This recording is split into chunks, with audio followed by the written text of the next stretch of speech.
Today's legal update deals with subject to purchase contracts or any or any type of structure whereby you're going to acquire the property or an interest in the property or possessory right in property, and the existing loans are going to remain.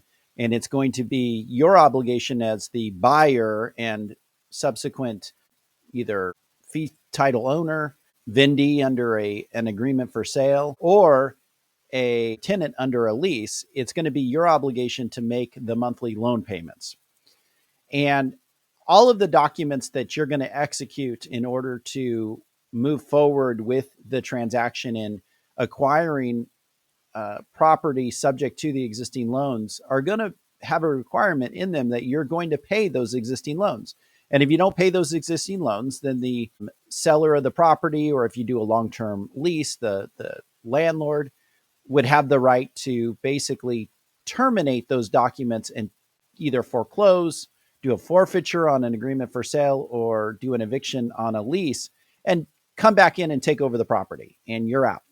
And so you want to make sure that you have clauses, though, in the documents that protect you from situations where you unknowingly fail to perform by not making the requisite required or the required payments under the existing loans. And what I mean by that is you want a clause in your subject to documents, purchase documents, which basically state that the seller or the landlord is responsible for providing you with updated information as they receive it from the lender as to the amount of the mortgage payment. So mortgage payments can adjust mainly due to an increase in taxes and insurance. And when those adjust, if the notice of the adjustment goes to the original or the borrower and they don't give you the information, well, you're going to continue to make the same payment. Well, your payment's short and you're technically in breach or default under the documents that you've executed, which then gives the borrower or the prior owner of the property the ability to come in and say, okay, we're done. I'm terminating your contract, or I'm going to foreclose, or I'm going to cause a forfeiture under an agreement for sale because you haven't made the requisite payments. So you want to basically put the burden back on to that party to say, okay, well, if that's going to be my obligation to make these payments, your obligation is if you receive information from the lender as to an adjustment in the amount, or you receive information from the lender as to a change in servicing, so you have to make a payment to a new company, and you have new addresses for the payments, those types of things, that you say, okay, that's fine. But if you receive this information, then you're going to pass that on to me. And if you don't pass it on to me, then I can't be in default. And it's your fault. It's your responsibility. And I'm still performing because I'm paying as agreed based upon the information that I presently have.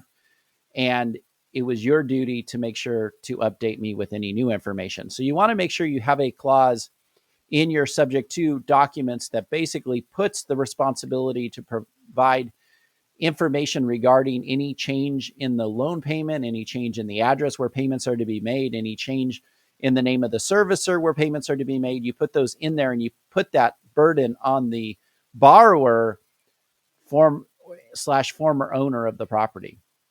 Sean, this sounds a lot to me like a typical clause you would see in these agreements, the cooperation clause. And you see that in a lot of these agreements.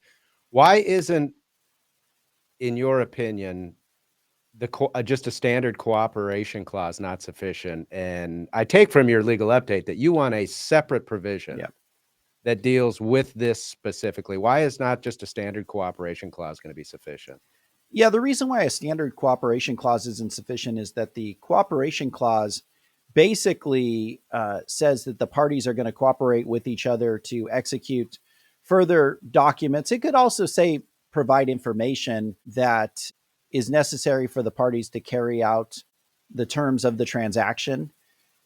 And that clause survives the closing of the transaction.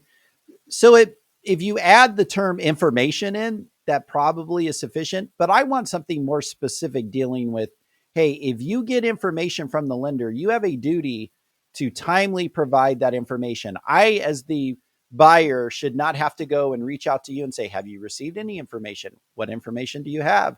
Those types of things. So I want something expressly stated so that if there ever is an issue, you can go straight to this, contractual provision and say, look, it's right in here that should you receive any information from the lender, that you have to immediately provide that information to me as the buyer by mail and email. You have to do both. And if you don't, then you're in breach of the documents, and I can't be held in breach because your prior breach basically forgives my subsequent breach of the documents.